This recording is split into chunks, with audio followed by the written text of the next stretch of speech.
Welcome to Nothing Without Us, stories and discussions about meaningful inclusion.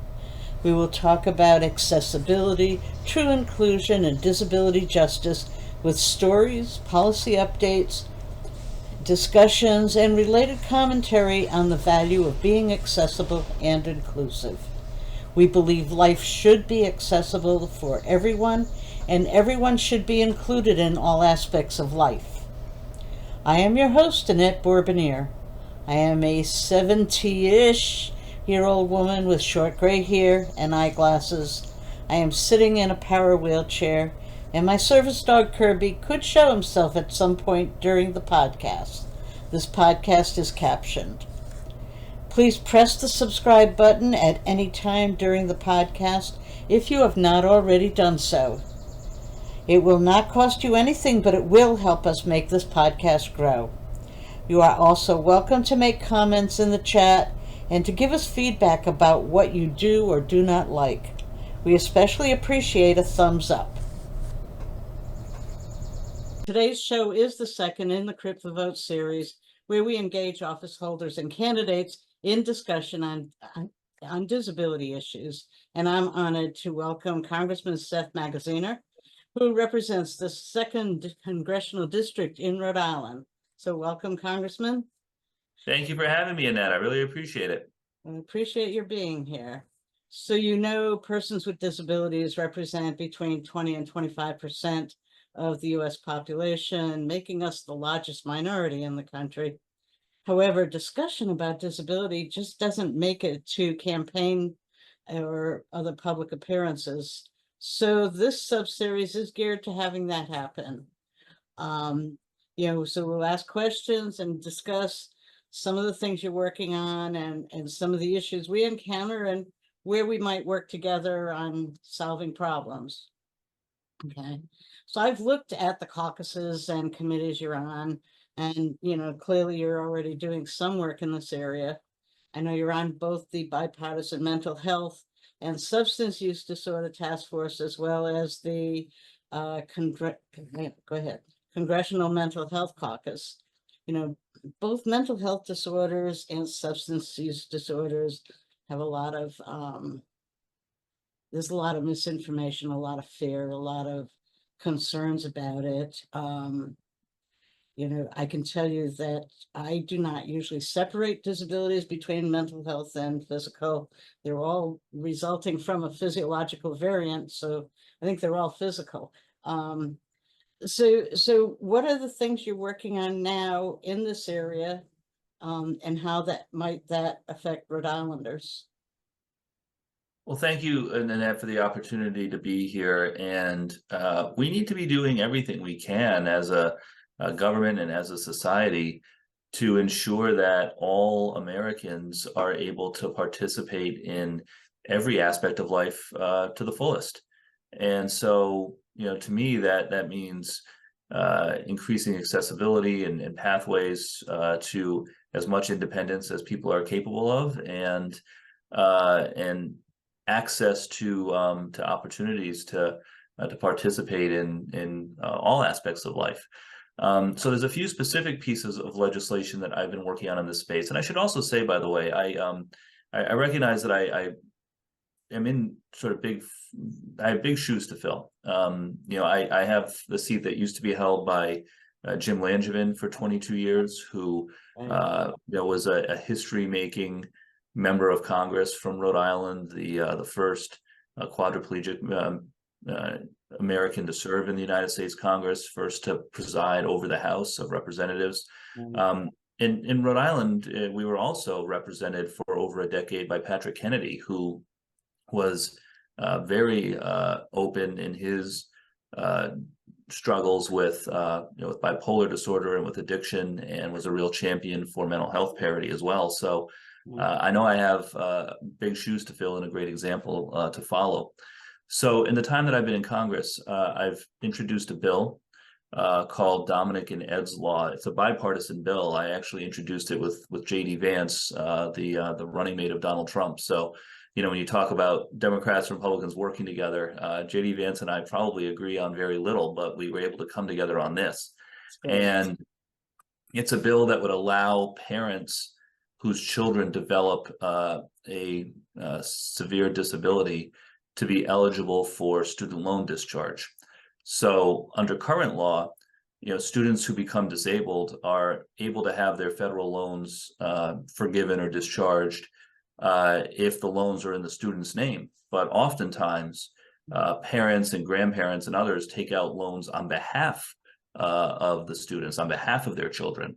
And under current law right now, those loans are not eligible for discharge. So this would fix that problem.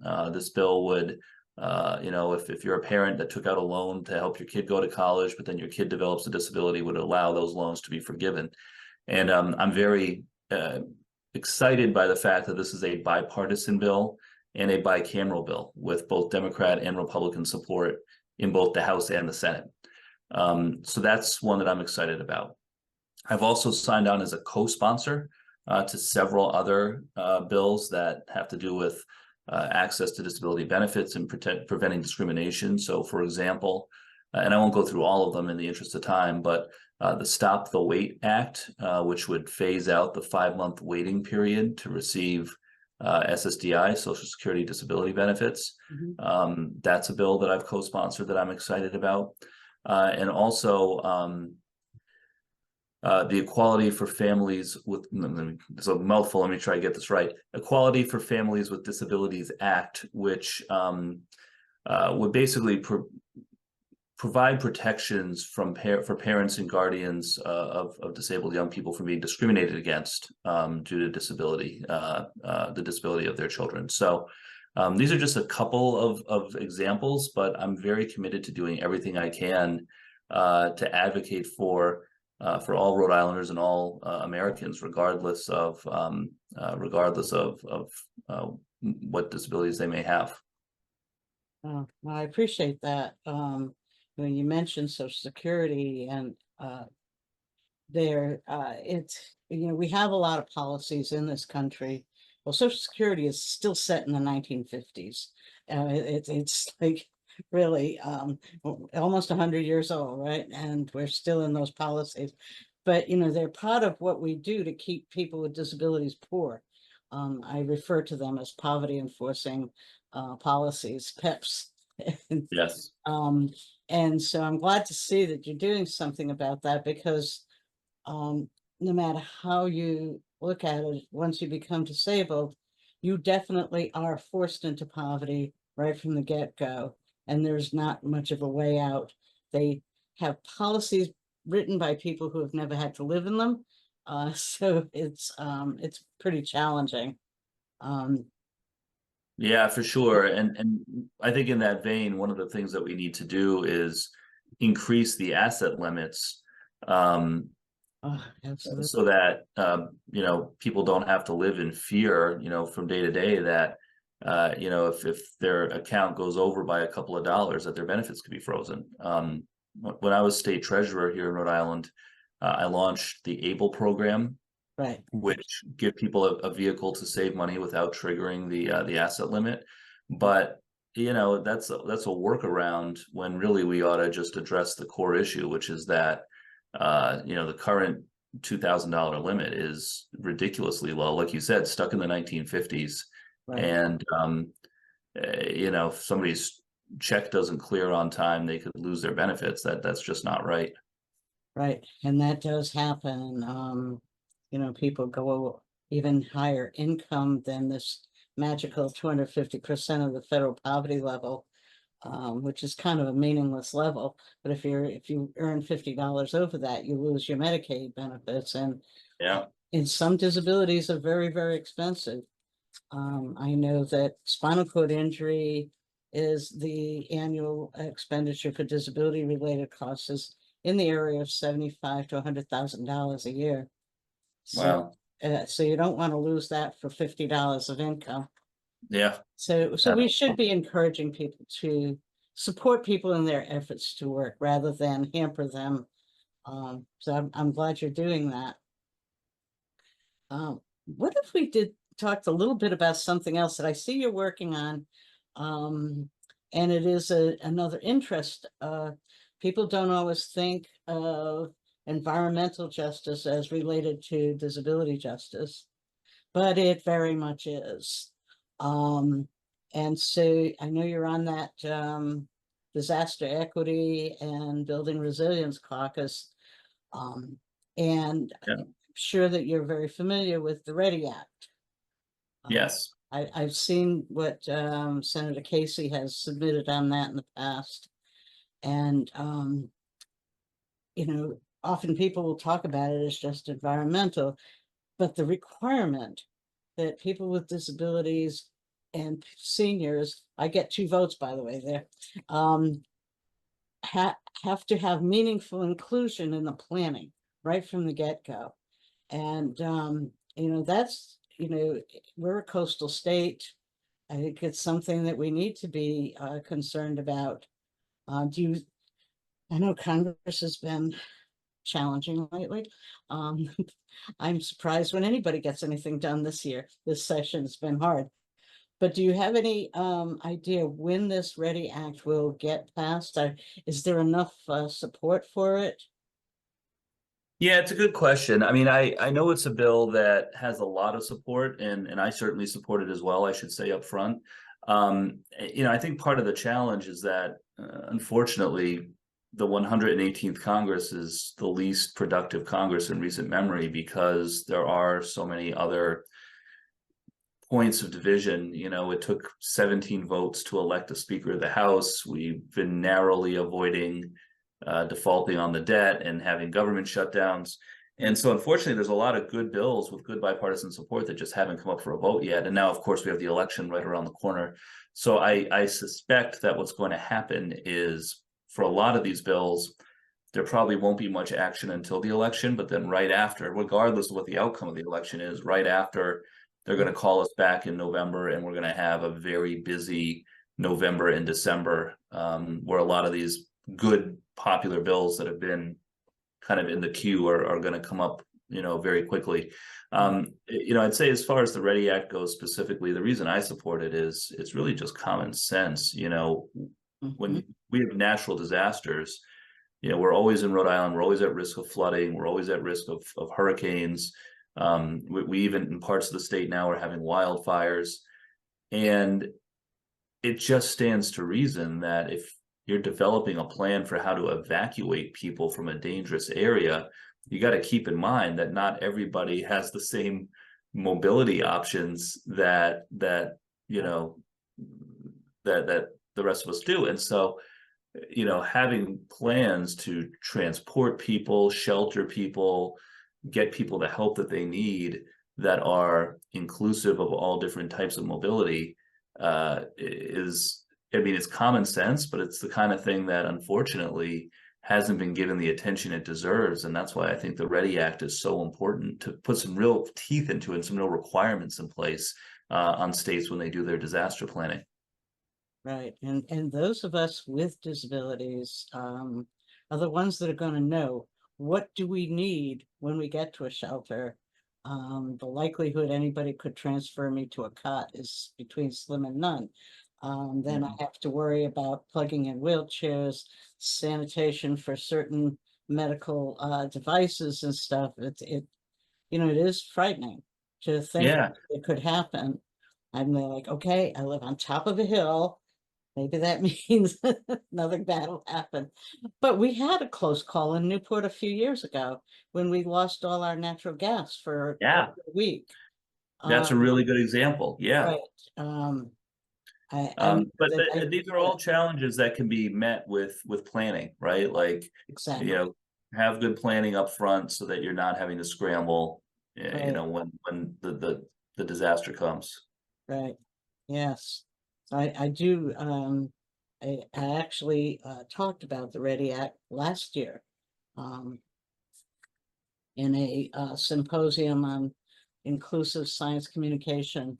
And I led a roundtable discussion on the issue that disability justice equals environmental justice. So, I think it's really important, and anything I can do to spread the word. I'd even love to have Bob Casey on this show to do that, because anything that happens in Congress, I mean, you're not my congressman, I'm in District 1, But anything you do in Congress affects all of Rhode Island, but it also affects everybody else in the country. Yeah. And so it is really important to hear about these things, and I'm glad you're doing that. So do you have anything else you want to tell us about that you're working on? Oh my goodness. There's so much, but I want to It's be, disability related, is yeah, yeah, but I want to be right. respectful of your time. That's Um, okay. I'm here. I think that more support for family caregivers is something Oh, that I'm yes, focused on. yeah, I've sponsored or co-sponsored a series of bills to help reduce red tape for family caregivers and also provide some financial support, like a tax credit that would go toward 30% of the cost of expenses to care for a loved one in the home. So that's an area that I've really been leaning into. It's obviously important for the senior community, but also for the disabled community as well. And of course, there's a lot of overlap between the two. Making sure that we're supporting caregivers, making it easier for people to take time off from work to care for their loved ones. That's an area that I've really been focused on as well. right. Is that going to affect also people who are not family caregivers, but caregivers like personal care assistants and things like that? Well, I mean, for things like home health aides, we got to increase reimbursements. I mean, a lot of these folks are paid through Medicare, Medicaid, and are not paid well enough. And so I Right, think, obviously that's not the case for everybody. There are some who are private pay or private insurance, but like, most are in some ways paid in some way or another paid by the federal government, and the federal government needs to step up and make sure that people are paid adequately so that we can help address staffing shortages, associated with home health aides. right. I don't know if you're aware that um those home health care give, those in home health care, the caregivers were not given a raise in Rhode Island for almost 20 years. Oh yeah, And yeah, we lost them all. We lost them all. It really created a crisis. We can't let yes, that happen again because one, people should not be forced to live in poverty because of their job. And second, we depend on them for, very significant amount of our independence. absolutely. And I give the General Assembly a lot of credit. You're right; it was 20 years without a raise. They finally did something on that this year for Medicaid, which is great. But there's more that we got to do, on the Medicare side as well. Yes. Well, that'd be good. Yes, I was in the legislature fighting for that. So Thank you for that. yeah, um, we need to be able to equalize our lives. We're not in the 1950s where we can't do anything anymore. Um, Right. you can be paralyzed and do a whole lot of work. Like you said, Jim Langevin, before in your district. So, okay. So, well, I definitely appreciate this. If you have anything else you want to add, let me know. I'm going to be All doing, go ahead, please. No, all I'll say is that, I'm always looking for more ideas, of ways that I Right, can better advocate for Rhode Islanders. So please, contact, to anyone who's watching, contact our office anytime.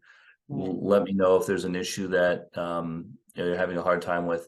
The other thing that we're able to do is if anyone who's watching or listening is having trouble with a federal agency, having trouble with Social Security or Medicare or the VA or the IRS, getting the benefits or the help that you're entitled to, call our office and we will go to those agencies and we will make sure that they're responsive. And we're very happy to do that if anyone calls the office who needs some help.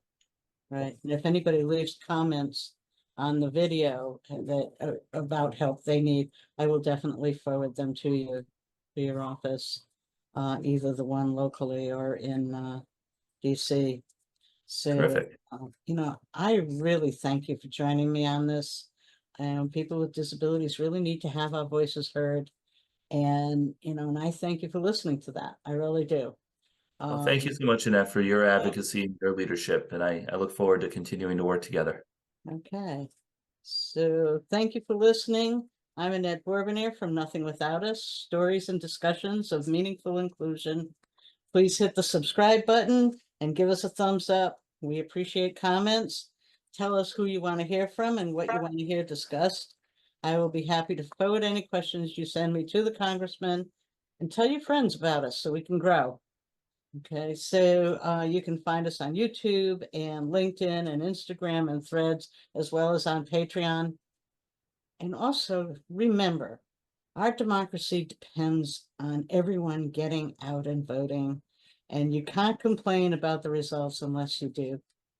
Until the next Nothing Without Us, I'm Annette Bourbonnier.